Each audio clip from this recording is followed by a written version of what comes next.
सर्वांना जय ज्योती जय क्रांती. सावित्री शक्तीपीठ महाराष्ट्र. संस्थापक अध्यक्ष माननीय दशरथ कुलकर्णी सर. मी डॉक्टर सौ सुनीता संपत शिंदे, छत्रपती संभाजीनगर. विषय ज्ञानज्योती सावित्रीबाई फुले. साधारणतः 150-200 वर्षापूर्वीचा तो काळ होता. आजच्या सारखे प्रगत तंत्रज्ञान त्या काळी नव्हते. सामाजिक परिस्थिती फारच भयानक होती. सर्वत्र अन्याय, अत्याचार, विषमता, अंधश्रद्धा, श्रीदास्य, वर्णभेद, जातीभेद, बालविवाह, केशवपण, सतीप्रथा याचाच बोलबाला होता. काही ठिकाणी प्रथेच्या नावाखाली नरबळीही दिले जायचे. अशा भीषण परिस्थितीमध्ये कोणत्याही प्रकारचे परिवर्तनाचे काम करणे सोपी गोष्ट नव्हती. परंतु जेव्हा जेव्हा समाज जीवनाचा तोल ढळतो, तत्वांना ग्लानी येते, नीतीचा विपर्यास होतो आणि माणसाचा पशु होतो, तेव्हा तेव्हा सावरणारे कुणीतरी महान विभूती जन्म घेत असतात. आणि अशाच एका ज्ञानज्योतीचा जन्म 3 जानेवारी 1831 रोजी सातारा जिल्ह्यातील नायगाव येथे खंडोजी नेवशे पाटील व लक्ष्मीबाई यांच्या पोटी झाला. नेवशे पाटलांचे घराणे मूळचे देवगिरीचे, परंतु काही कारणास्तव पूर्वीच ते सातारा जिल्ह्यात स्थायिक झाले. सातारा हा शूरांची, वीरांची आणि विचारवंतांची भूमी आहे. नेवशे पाटील घराण्याचा इतिहास मुळी कर्तबगारी आणि शौर्याचा असल्याने नायगावची पाटीलकी आणि इनामदारी याच घराकडे होती. सावित्रीबाईंचं बालपण अतिशय सुखसंपन्न अशा घरात गेले.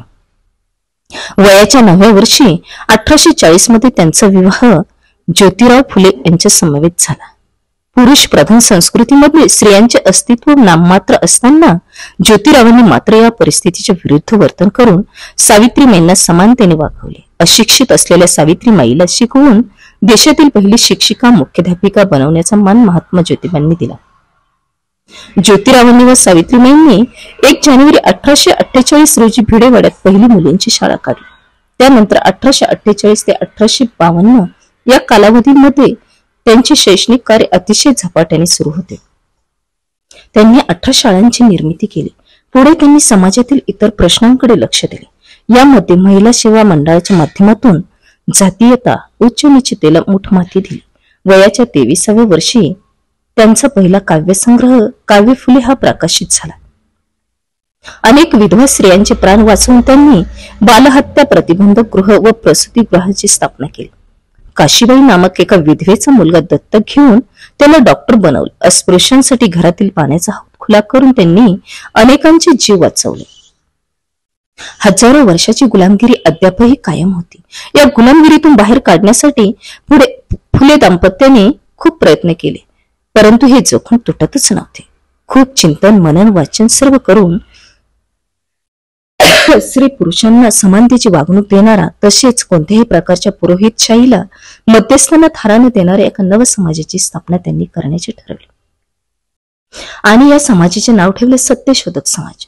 सन 1877 मध्ये अतिशय भयानक दुष्काळ पडला. डोळ्यासमोर माणसाचे हाल होऊ लागले. जनावरे अन्न चाऱ्या पाण्या वाचून मरू लागली. अशा वेळी सावित्रीबाईंनी स्वतः अन्नछत्री चालवले. यशवंताचा विवाह हा पहिला आंतरजातीय विवाह त्यांनी लावला. कामाचा वाढता व्याप त्यामुळे ज्योतिरावांची तब्येत ढासळत चालली होती आणि अशातच त्यांना अर्धांगवायूसारख्या आजाराने विळखा घातला.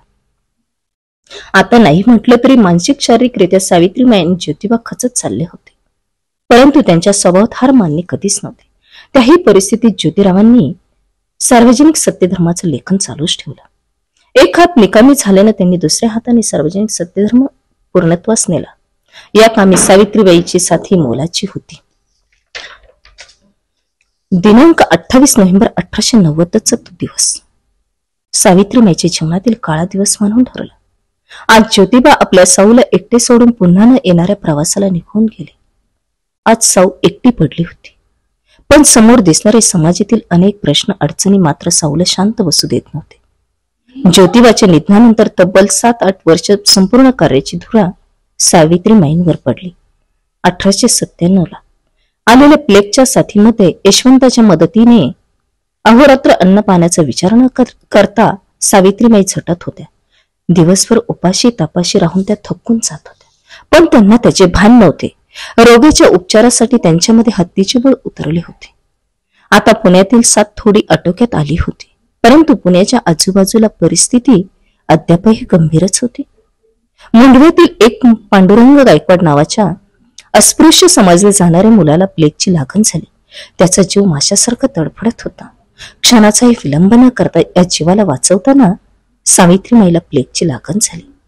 आधीच माईला अशक्तपणा होता आणि प्लेगची लागण झालेल्या व्यक्तीला 2-3 दिवसातच मरण येत असे. सावित्रीमाई चेही अगदी असेच घडले.